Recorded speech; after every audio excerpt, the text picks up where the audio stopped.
In this video, I'm going to demonstrate how you can import GPS files and various file types into our working session in order to aid us in creating more accurate geometry.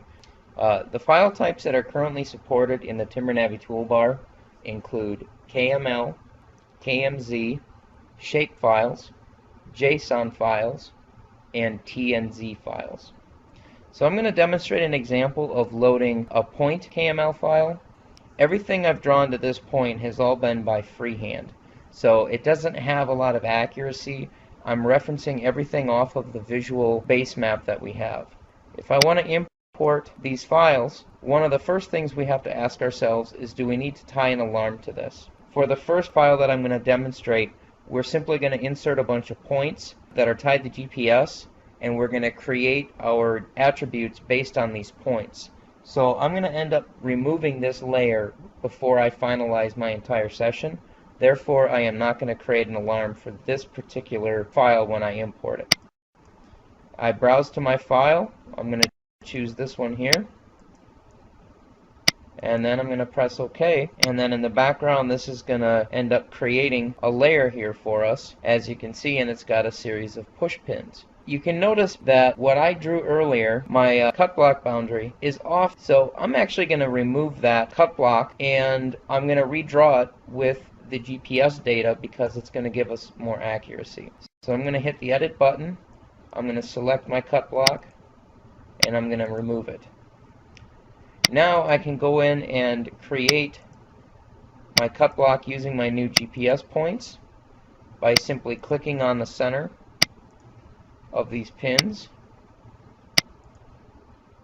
So now you can see we redid our cut block, and what you also see here is I have a couple different landing points, and I'm going to now choose to drop these landing zones, which again are going to be referenced by a GPS point through this file.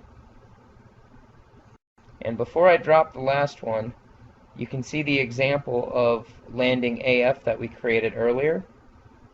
That one is very close to where the GPS point is, but you can see that it's slightly off. So what I'm going to do is exit my creation tool, and now I'm going to go into my edit toolbar, and I'm going to delete out that old landing. Notice the new landing we put in was landing 19. This is landing AF, the one that we did earlier. So I'm going to simply delete that. And now, we now have a great reference with extreme accuracy. We were able to plant our different landing zones, and we are also able to draw our cut block boundary. Now, since I've already created the layers, I can now remove my corners and landings layer because it's no longer needed. So I'm simply going to remove that. Now you can see how we can take GPS point data and import that into our working session in order to use that for reference in creating our attributes for the rest of our layers. In the next video, I'm going to demonstrate how we can import various files that contain GPS polylines or polygons, and we can take and import these files and use them as layers within our sessions. This not only saves us time, but it also allows us to have the accuracy using the GPS points.